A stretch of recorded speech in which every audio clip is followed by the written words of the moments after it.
readying to go after the biggest prize of them all. It turns out they'll be going after it shorthanded. Could it be a recipe for disaster? From the Dodge Sports Desk, I'm Jenny Carlson, and this is OU Football with Jake Trotter. All right, Jake, last week it was a little bit like a MASH unit with these guys. We found out that DeMarco Murray and DeMarcus Granger both out, season-ending surgeries with season-ending injuries.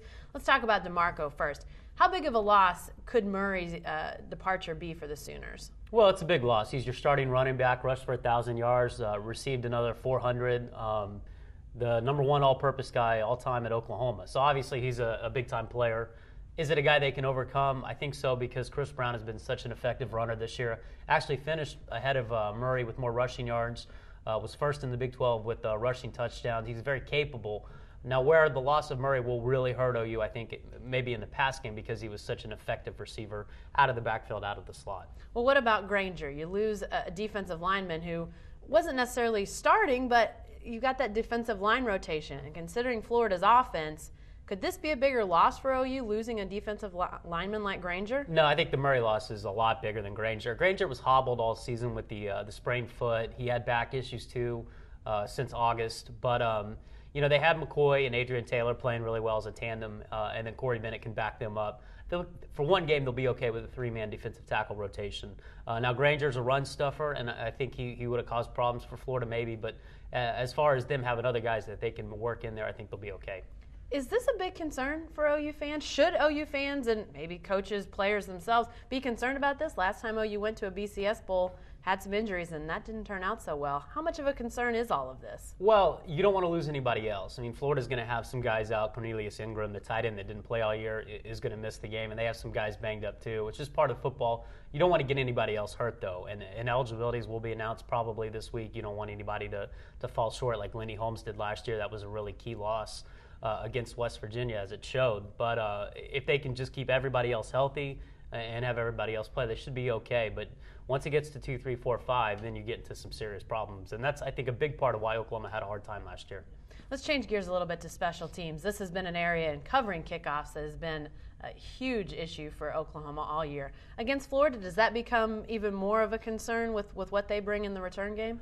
Well, I think this is a massive disadvantage for Oklahoma, because Florida arguably has one of the best special teams units in America. Brandon James, the kick returner, punt returner, was an All-American, consensus All-American player. So he's a guy that can go to the house at any point. We saw Oklahoma susceptible to giving up the big return. I don't think it's an area where they need to win. They just can't get destroyed in special teams. If they can just hold serve there like they did against Missouri, and I think they'll be okay. So the Sooners struggle to cover kicks. They have a kicker who's sometimes off the mark. They lose DeMarco Murray, who's been used as a return man. How big of an impact could special teams have on the outcome of this game? Well, look at Texas. I mean, Oklahoma was up 14-3 in the first half. Jordan Shipley goes 99 or whatever it was for a touchdown. The whole game changed. The complexion of that game changed in favor of Texas the rest of the way. And so that, against Florida, Oklahoma may get off to a great start. And then all of a sudden, Brandon James goes, 90 for a touchdown, and it will change the whole game because you'll be able to see on the sideline Oklahoma players going, here we go again. It's very important that they don't give up a huge play in special teams. All right, lastly, let's talk about OU's bowl woes, because this has been well documented. Everybody knows about it. Is OU going to go into this game, the national championship game against Florida, doing anything differently? Is there any talk about changes in preparation or timeline, or is anything like that going to happen to try to get this team ready or better prepared this time around for a BCS Bowl? Well, at different moments since the West Virginia loss, you've heard Bob Stoops and some of the assistants say that they were going to try something different. Now, what is that going to be? I don't know. I don't think anybody knows. They may not even know exactly what they're going to do differently this time.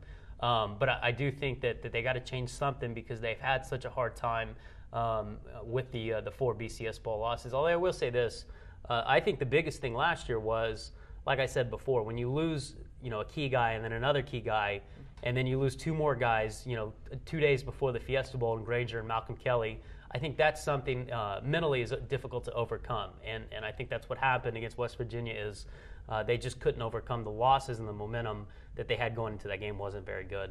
What about the pressure on Bob Stoops? The guy is still leading a very successful program, has won a lot of conference championships, has gotten to a lot of BCS Bowls.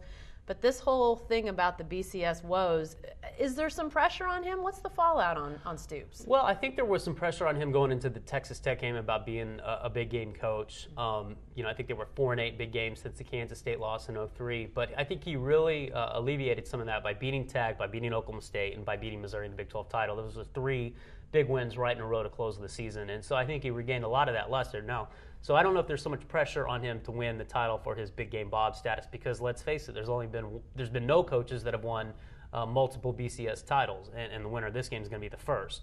But as far as the bowl losses, I think that if they lose this game, then you're going to hear nothing but that until next season. So it's kind of one of those deals where I think people are going to give them a little bit of the pass because of the way they played this year.